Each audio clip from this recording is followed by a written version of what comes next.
Bien, j'ai tenu à me rendre pour mon premier déplacement de ministre de l'Éducation nationale et de la jeunesse, ici à La Verrière, dans un établissement qui a été touché, détruit par les émeutes qui sont survenues dans notre pays au début du mois.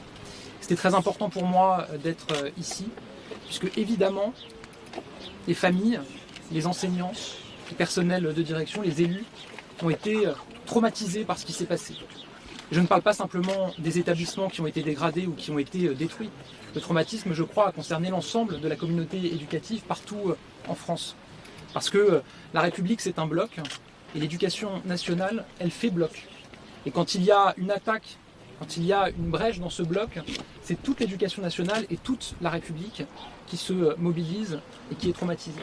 Et donc c'était important pour moi d'être aux côtés des personnels, des directrices évidemment, des élus locaux qui ont été particulièrement traumatisés par ce qui s'est passé. Ça a été des scènes, ça m'a été décrit à l'instant, d'émeutes, de désolation.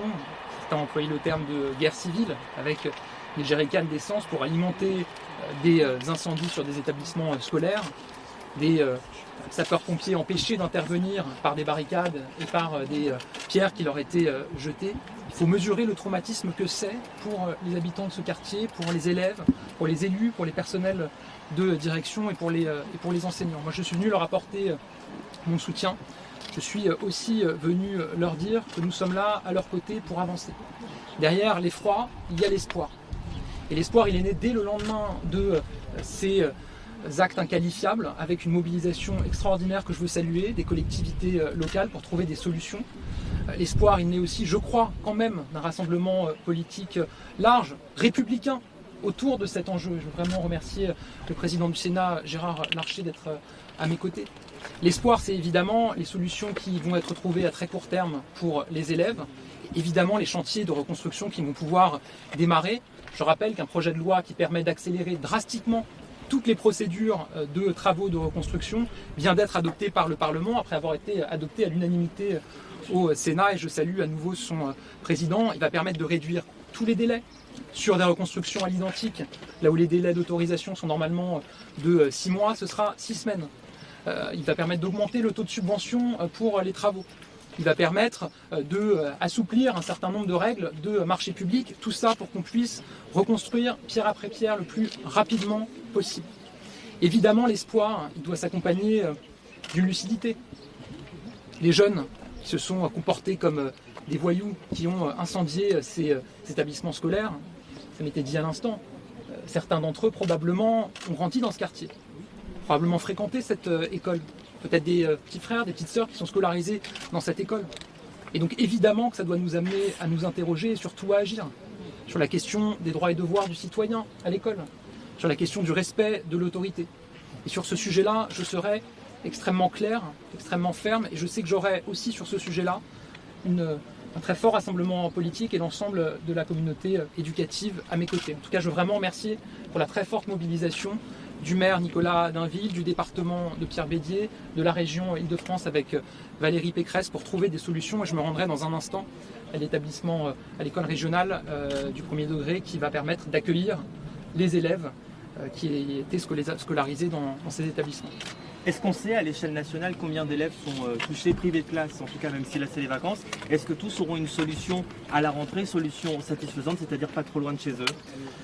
Le nombre d'établissements scolaires qui ont fait l'objet de dégradations à divers niveaux est supérieur à 200 dans notre pays, autour de 250.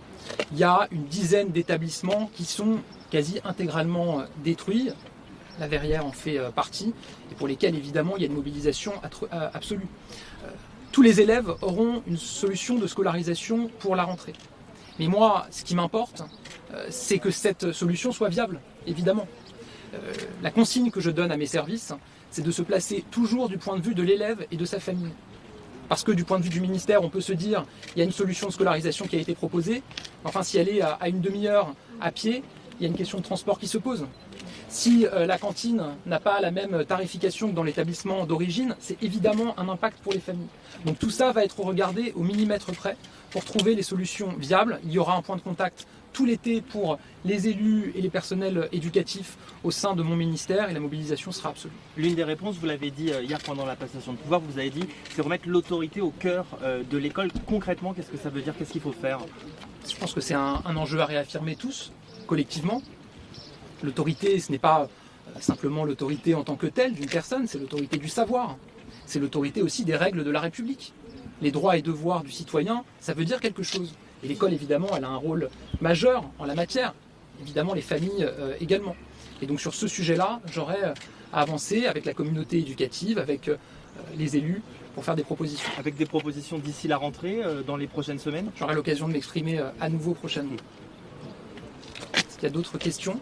Quels sont les objectifs prioritaires que vous êtes fixés pour votre nouveau mandat, monsieur? Alors, je me suis exprimé hier à l'occasion de la passation de pouvoir. J'aurai l'occasion de faire la traditionnelle conférence de rentrée au moment de la rentrée scolaire. Donc, je ne vais pas ici faire un discours programmatique, ce n'est pas l'objet, mais je me suis exprimé hier très clairement sur les objectifs, je crois, à la fois majeurs que j'ai fixés sur la question du respect de l'autorité, mais aussi les objectifs très concrets, et notamment la question des remplacements de courte durée dans les établissements scolaires sur lesquels nous allons avancer, le cadre de vie des élèves aussi, qui évidemment nous importe absolument.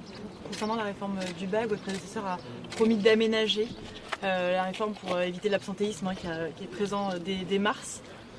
Quel est votre objectif à ce niveau-là? Oui, ce qu'on a vu, c'est qu'après les épreuves de spécialité qui se sont tenues en mars, il y a eu à la fois un taux d'absentéisme important dans ces matières et aussi une forme de démotivation pour ceux qui assistaient aux cours qui a été remontée par les enseignants. On va devoir adapter les choses, en tirer des conclusions. Là aussi, j'aurai l'occasion de m'exprimer au moment de la rentrée pour dire clairement à la communauté éducative ce que nous avons décidé.